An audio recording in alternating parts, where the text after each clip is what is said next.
नमस्कार, आप देख रहे हैं 24 समय न्यूज। उत्तर प्रदेश की घटना, सूरत से न्याय की गुहार, दिलीप जायसवाल की आप बीती, पुलिस गुंडा समान। पुलिस ने कार्रवाई के नाम पर लाखों रुपए ऐंठा, फिर भी कार्रवाई के नाम पर जीरो।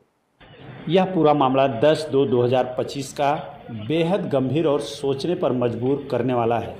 दिलीप जायसवाल उत्तर प्रदेश जौनपुर जिले के ग्राम गरियाओं बाजार, थाना मुगरा बादशाहपुर में स्थानीय दबंगों द्वारा रंगदारी मांगने और उनका नवनिर्मित मकान गिराने जैसी घटनाओं का सामना करना पड़ा था। इसके बाद जब उन्होंने न्याय की उम्मीद से पुलिस और प्रशासन का दरवाज़ा खटखटाया तो वहां भी उन्हें राहत नहीं मिली, बल्कि कथित रूप से पुलिस ने ही उनसे लाखों रुपए ऐंठ लिए और कार्रवाई के नाम पर जीरो। लेकिन उनकी जुझारू सोच और संघर्ष को दर्शाने वाली पंक्ति, लहरों के डर से नौका पार नहीं होती, संघर्ष करने वाले की कभी हार नहीं होती, उनके हौसलों का प्रमाण है। गुजरात के सूरत से लेकर जौनपुर तक लगातार न्याय की लड़ाई लड़ने के बाद जब जाकर उच्च अधिकारियों ने संज्ञान में मामला लिया और जांच का विषय माना, फिर भी दिलीप जायसवाल का डर कम नहीं हुआ, क्योंकि रंगदारी और धमकी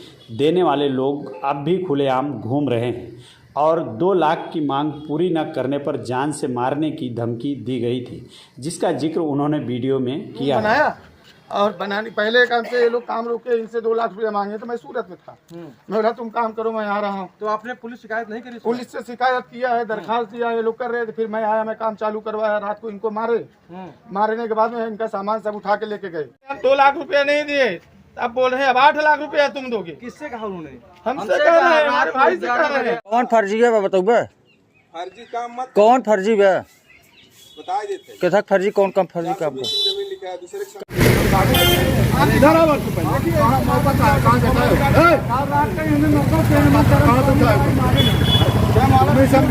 प्रशासन के नोटिस मिलने के बाद उन्हें अपनी जन्मभूमि जौनपुर जाने से डर लगता है।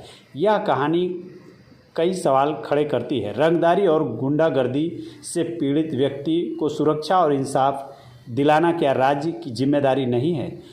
क्या पुलिस की कार्रवाई वाकई निष्पक्ष नहीं है?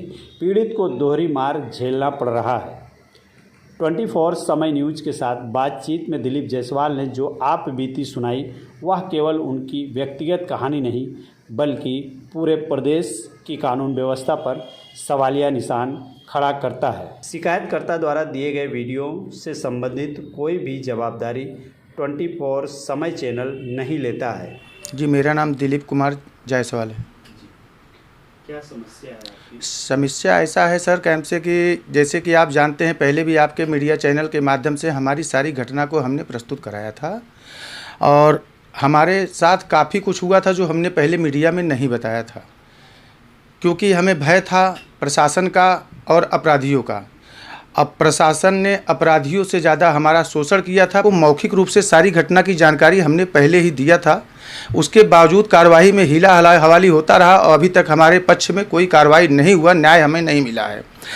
और उसके बाद हम यहाँ आने के बाद में कई जगह पे मुख्यमंत्री, उप मुख्यमंत्री, डीजीपी, डीआईजी, आईजी, जिला अधिकारी, राज्य पिछड़ा वर्ग, कई अन्य अधिकारियों को लेटर के माध्यम से सारी घटना को हमने बताया और सारी जानकारी दिया। सारी जानकारी देने के बाद में पुलिस ने जो हमारा शोषण किया, प्रताड़ना दिया, पुलिस ने हमसे कितना रिश्वत वसूला था, वो हमने लिखित में सारी घटना की जानकारी दिया है, जिसकी जांच ग्रामीण एसपी जौनपुर के पास इस समय आई हुई है। ग्रामीण एसपी जौनपुर साहब के पास से कई बार हमें नोटिस आया हमारे ग्राम जन्मस्थल गाँव में, तो हमारे भाई ने हमको भेजा, उसका जवाब हमने दोबारा पोस्ट ऑफिस के माध्यम से सारा विवरण हमने कौन से तरह से किस तरह से प्रशासन ने, मुगरा बादशाहपुर थाना ने, विनोद मिश्रा, इंस्पेक्टर एसआई विनोद कुमार सिंह और चंदन मुंशी और परमानंद यादव, परमानंद हल्का सिपाही, उनके साथ में एक और सिपाही, एक मौर्या सिपाही, इन लोगों ने हमारा भरपूर शोषण किया था,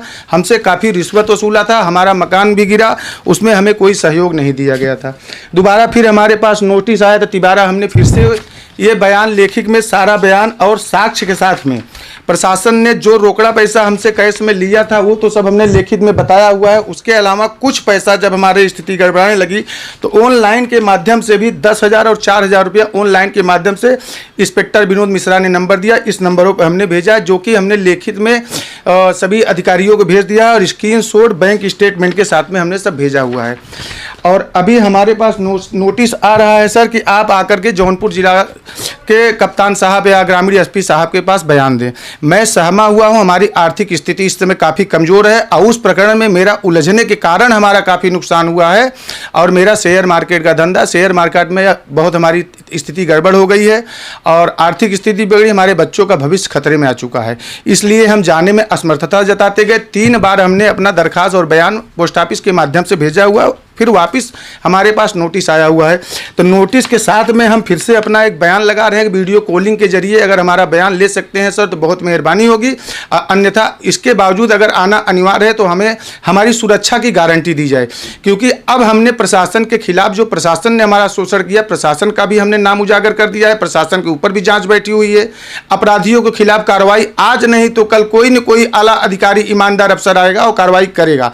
तो इस वजह से अपराधियों में भी भय बना होगा। अगर मैं उत्तर प्रदेश में जाता हूं, हमारे साथ कोई घटना हो जाता है तो उसका जिम्मेदारी कौन लेगा?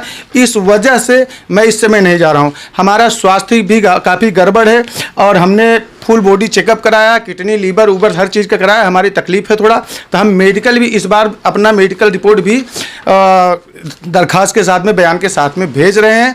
हमें न्याय की ज़रूरत है, हमें न्याय चाहिए। और इस समय हम फिर से ये पोस्ट ऑफिस के माध्यम से अपने समाज के कई संगठन, प्रदेश अध्यक्ष और राष्ट्रीय अध्यक्ष, मुख्यमंत्री, जिला अधिकारी, डीजीपी, डीआईजी और स्टाम्प वेंडर मंत्री श्री रविंद्र जायसवाल जी को, कई अन्य संगठनों को हम सारे लेटर के माध्यम से सारी पेपर को यहाँ से भेज रहे हैं। इसलिए भेज रहे हैं कि कल उठ के ना करे नारायण, अगर हम गए, पुलिस प्रशासन का हमको सहयोग न मिला, अपराधियों का मनोबल जैसे पहले बढ़ाया गया, जैसे पहले बढ़ा रहा, अब फिर से उनका मनोबल बढ़ा और हमारे साथ कोई दुर्घटना कर दिए तो इसका जवाब कौन देगा और मैं ये सारे साक्ष्य कैसे पेश करूंगा? इसलिए ये सारे पेपर में से एक पेपर जो हमारे साथ हुआ है और सारा वीडियो मैं आपको भी इस समय दे करके जाऊंगा। अब प्रशासन ये पोस्ट ऑफिस के माध्यम से अभी भेज दे रहा हूँ। अगर पोस्ट ऑफिस के माध्यम से अगर प्रशासन हमें बुलावा करता है तो हम जाएंगे। ये सारे साक्ष्य आपके पास भी रहेंगे, तमाम संगठनों के पास रहेंगे, तमाम अधिकारियों के पास भी हमने भेज दिया है और अधिकारी को समक्ष जाने में हमारी असमर्थता है। हमें भय है कि हमारे साथ कोई दुर्घटना न हो और हमारे जान को भी खतरा हो सकता है। इसलिए हम जाने में भयभीत हैं और अगर हम जाते हैं तो प्रशासन को हमारी सुरक्षा का व्यवस्था किया जाए। और हमने इस बयान में लिख दिया है कि महोदय, अगर वीडियो कॉन्फ्रेंसिंग के जरिए आप हमारा बयान ले सकते हैं तो लीजिए, अन्यथा अनिवार्य आना होगा तो हमारे इस मोबाइल नंबर हमने दिया, इस मोबाइल नंबर पर नोटिस न भेजकर हमें फ़ोन करके हमें जानकारी दिया जाए तो हम कोई भी बंदोबस्त करके टिकट निकाल के हम आपके समक्ष अधिकारी के सामने प्रस्तुत होंगे। जी धन्यवाद।